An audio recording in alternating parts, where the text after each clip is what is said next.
Hi, this is Josh, and this is a review/overview of Puyo Puyo Pop for the Nintendo DS. If this is your first time ever hearing about Puyo Puyo Pop, don't worry, I'm going to explain the game and how you play it. I'll also be going over the new features such as Wi-Fi mode and some really crazy single-player modes that are involved in the game. So sit back and relax. The game itself has been around for quite a long time. I remember playing the game on the GameCube and my Dreamcast. The basic way of playing this game is connect 4. You have these little Puyos that pop down in different colors, and you just need to connect 4 or more, and they go away. Now they also have the added bonus of when you connect 4, junk gets added to your opponent's screen. If you'll notice in the top right hand corner, that kind of appears. When the junk comes down, it comes down in these clear Puyos. That can only be cleared if you clear other Puyos around them.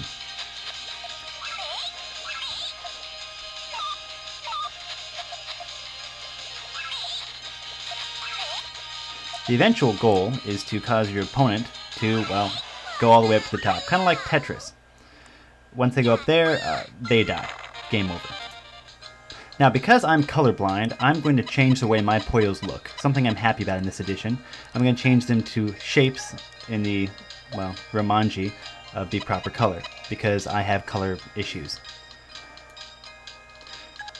Now, if you're not very good at Puyo Puyo Pop, like me, you might want to go down to Jukyu, also known as Cram School, which is what you'll see here. In the various levels of Puyo Puyo Juku, you'll get tutorials on how to properly make combos. The more combos you get in a row, the more junk gets sent to your opponent. Or the more junk you can clear off from your own screen in certain modes. And if you watch, you'll see here making a nice 3-chain combo. In the higher difficulty modes, you'll notice they're stuff like this. Much more complex, much more interesting. And also a lot more difficult. One of the things you can also do in Cram School is try to follow their advice on how to make combos. As you can see, I'm trying to do that here, but I'm going to fail at making the proper combination of them.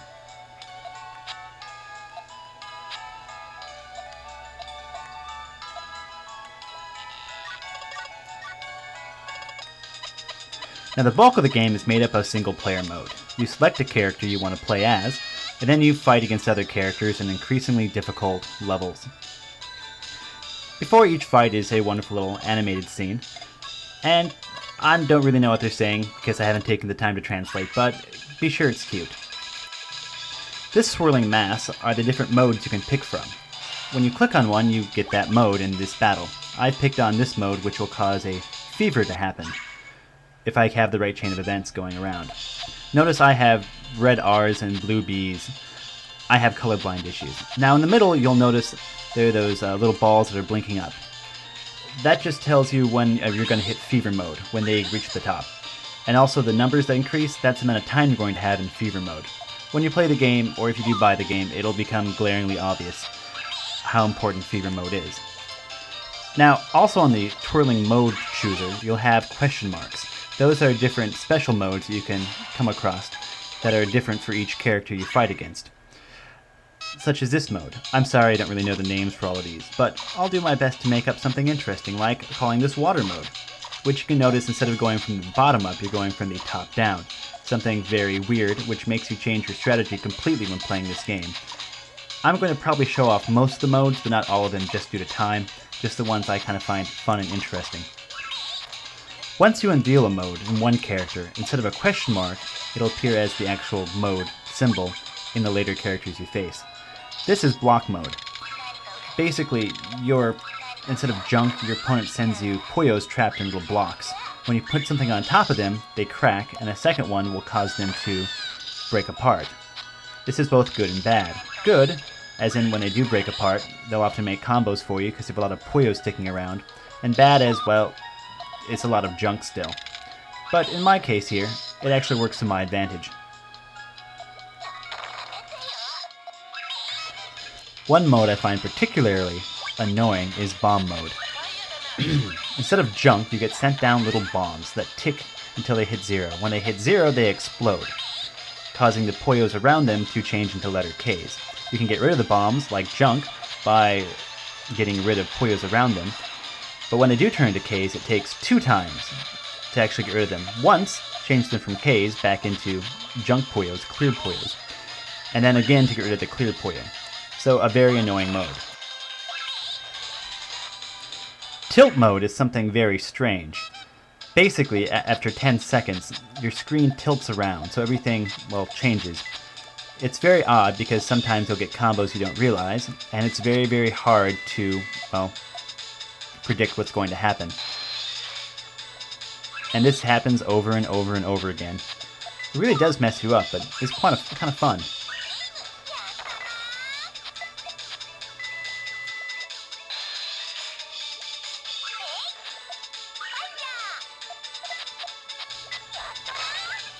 One of the modes is Fever Mode. It's just perpetual Fever Mode.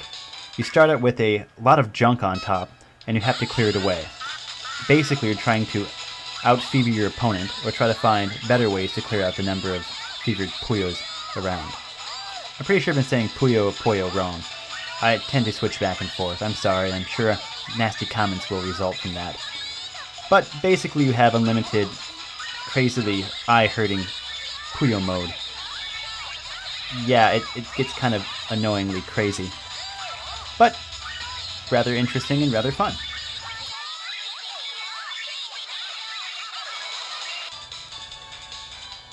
This next mode is one I've only encountered a couple times, because I haven't really played the single-player mode that much.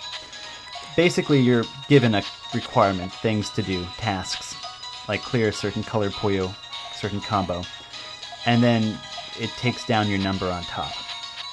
I can't really read the Japanese, I'm sorry, but that's the gist of it. The number one most annoyingly crazy mode is the Searchlight mode. Your screen is black and your Puyos, well, they disappear when they hit the bottom, and all you can see is what the Searchlight gives you. More of a game of memorization than Puyo Pop at times. It takes a really, really, really weird amount of concentration to figure out and kind of determine where you need to put your stuff. The even worse thing is, junk comes down and screws up any plans you might possibly have, which is what happens to my opponent to the right. No game would be complete without Jumbo Puyo mode, which are just these gigantic Puyos. You only have to connect 3, but still, you can't really put that many down, especially when you have a lot of colors involved. Yeah, it can be very annoying. And luckily I win this round. Now the biggest change to this version of the Puyo Puyo Pop game, well, this third version for the DS actually, is the addition of Wi-Fi mode. You can actually play over the internet with people. Here's a quick overview of what that entails. You've got your friend mode down there, and you've also got random person mode up top.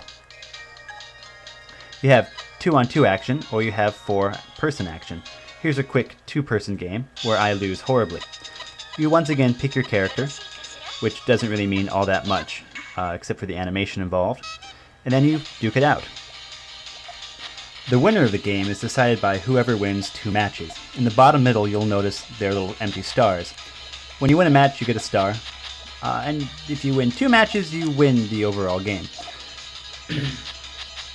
I'm not very good at the online play. The Japanese opponents I face quite frequently kick my ass. Actually, they almost always kick my ass. I'm not very good at Puyo Puyo Pop online. The people online are just really, really good. This guy himself actually isn't that good. You'll see later on, when I play some 4-person game action, how much some of these guys just rock at making long strings of combos. The online games never actually include these special modes. They only include classic Fever mode. So you don't have to worry about your screen tilting around or bombs blasting. It's just, you know, Fever mode, which I'm not that good at. Although I do actually get Fever mode here, and I still end up actually losing this match horribly. So, yes. It's fun. Let's move on to 4-person matches, which are a lot more interestingly fun. If you'll notice here, I've got, well, 4 people hooked up to me. I'm in the waiting room. 4 people have hooked up, and actually they're going to all disappear here in a moment. I have a really hard time getting 4 persons to actually play games, or actually getting them to connect together. It might be just because I'm doing this in the afternoon, but in the evening, it's a bit quicker. Yeah, took about 5 minutes to get people to play. Once again, you pick your characters, and you're playing against 4 people. There's an opponent to your right, and 2 opponents on the top. In case you're wondering, the only time you really need to use your top screen, or actually has any useful information, is when you're doing 4-person online mode. The rest of the time it just tells you some basic information, or gives you fun animation. So, yes, it's just not that important. But you can see here, 4-person mode is very crazy and very hectic. There's a lot going on and a lot of opponents involved. I've actually died off already. My opponents, well, they keep going. And they make some crazy combos. I believe this guy on top makes a 6 combo in the top left. Oh wait, he is in fever mode, so that would make a difference. But they do a pretty good job on their own of making different modes. Here's me playing again, and I'm actually not doing so bad. Well, at least for the time being. I'll soon actually end up dying horribly again, because these guys online are really good at making combinations. That's basically how you have to play the game. You have to think ahead and make long strings of combos, which some people are good at. I'm not that good. My final thoughts on this game. Basically, it's more or less like every other Puyo Puyo Pop game that's been out for the last, 10 years. If you liked it on the GameCube, you liked it on the, Dreamcast? Ooh. You're gonna like it in this version. This is the 3rd version to come out for the Nintendo DS. But it's actually the first version with Wi-Fi access. Why it took them 4 versions to make one with internet play, I don't know. You'd think it would have been something they would have done initially. Really annoying. Single player mode is hard, but interesting. You have the different modes you can use, and also the nice tutorial modes to help you hone your Puyo Puyo skills. Online play is quite difficult, as would be expected because of all the difficult opponents. My brain just isn't really made for making those long strings of combos, but some people, they're really good at it. If you're one of those people, I salute you. If you enjoy hard puzzle games, or you just enjoy Puyo Puyo Pop, I'd recommend buying this game. You're probably going to need to import it. I don't know when it comes out in the States, or if it will come out anywhere else in the world. I once again recommend play-asia.com, just because I've heard good reviews on their importing. I'm not getting paid, I swear. Anyway, thanks for watching this review, and yeah, enjoy your Puyo Puyo fun.